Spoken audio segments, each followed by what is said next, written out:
Here with us, political strategist and Republican commentator Rina Shah and Democratic strategist Michael Starr Hopkins. Good Sunday morning to both of you. So both sides, and Rina, I'm going to start with you here. They're not letting go of what happened at Arlington National last week. The vice president wrote this, quote, "The former president disrespected sacred ground, all for the sake of a political stunt." Trump, meanwhile, brought it up at a Friday rally, saying he did nothing wrong. In the last few hours, he's been tweeting videos of with families of fallen soldiers. Neither side seems to be backing down. Rina, talk about how the story only seems to be growing and not fading away as we go into a new week. Well, this story reminds me a lot of the one with Gold Star families when Trump started attacking that family, the Khan family in particular. That was, gosh, now that I'm thinking about it, years ago. I mean, talking about the first run for the White House, he already started to show that he would take issue with certain people in the military, which is funny, Hena, because his title is going to be Commander in Chief. Here, 8 years later, it's hard to explain it. I think this is the only thing we can say about it is that this is Trump doubling down when he's been embarrassed. His team embarrassed him by getting into a physical altercation. It became a bigger story. They don't want this story to be the one. They want the story. The bigger story here is the one they want to play out, which is that Biden and Harris led, a disastrous withdrawal from Afghanistan, and that's what they wanted to emphasize. But now, as Trump typically does when it comes to him personally being attacked or anybody around him, he tends to double down, and it cannot be explained any other way. There's no logic behind this, and I don't know how they message themselves out of this. Michael, let's look forward. Harris will be in Pennsylvania tomorrow. She's bringing President Biden with her. Trump will be in Georgia on Tuesday. I want to talk about polling numbers because those two states, as both of you know, may be the most pivotal of all the swing states that we're keeping an eye on. Why is this happening, and how do you expect both campaigns to balance their focus, Michael? Yeah, well, I mean, this is why you have vice presidential candidates and you have a top of the ticket so that you can send both parts of the ticket as well as surrogates out all across the political map. Here, when you look at Pennsylvania, you look at Georgia, for Democrats, that's going to be really where this is won. If Democrats can hold on to Pennsylvania, then that's going to really rise their chances of being able to win back, not just the White House, but potentially win back or rather win the Senate and win back the House. And so I think what you're really going to see is a double down effort, especially in Georgia. Georgia is going to really be one of those states that, much like in 2020, made the difference. Rina, your thoughts here?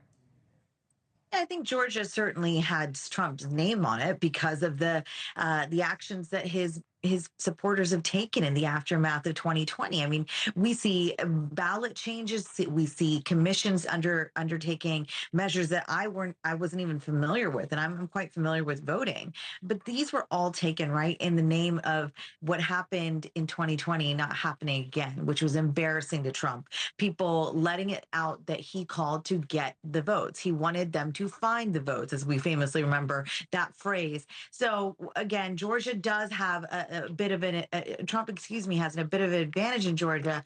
But what we're looking at is Harris making some entryway there, particularly with suburban women outside of Atlanta. And that is not because of reproductive rights and access entirely, but it's also because there is Trump fatigue. And that's been understated in some places. That fatigue does occur in certain pockets in the Sun Belt, and we are seeing those with independents. And so the Harris Walz campaign has seen an opening there. They continue to explore it. And that's why we see this all over the map strategy and an emphasis there by Harris Walz this past week. Let's turn to Robert Kennedy Jr., that also making a lot of headlines just a few hours ago. He's filed a lawsuit not to have his name on the ballot in North Carolina. Rina, can you walk us through that as well? This legal effort, of course, is one that he's been exploring before he even gave his endorsement to Trump. I don't think that it will be successful. That's just my gut feeling. But of course, I'm willing to be wrong. I think RFK Jr. here has a lot more to add to Trump than we thought. Sure. And that's something that could certainly play out and be more impactful in the next 3 weeks. But right now where we sit, I don't see a really big pull, and I don't see the huge impact. And I think he, again, will lose this at the court. Michael, I want to ask you about the state of Florida. Trump is signaling that he would support marijuana legalization in that state. Is he using this issue, like he did for women's reproductive rights last week, to peel away at Democratic voters? It's at least an attempt to, but here's the problem.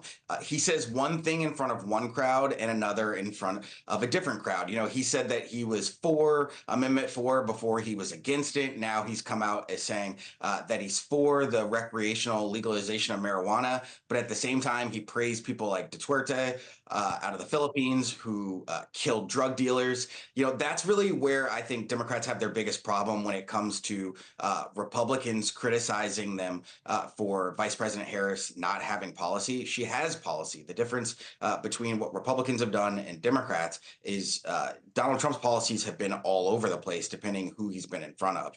And so I think that is something that really Democrats are going to have to hone in on. And the more Democrats I talk to on the Hill, the more you start to hear them really going on the offensive against Trump in terms of this argument around what are the policies. Rina Shah, Michael Starr Hopkins, thank you for waking up so early with us on this Sunday. We appreciate it, guys.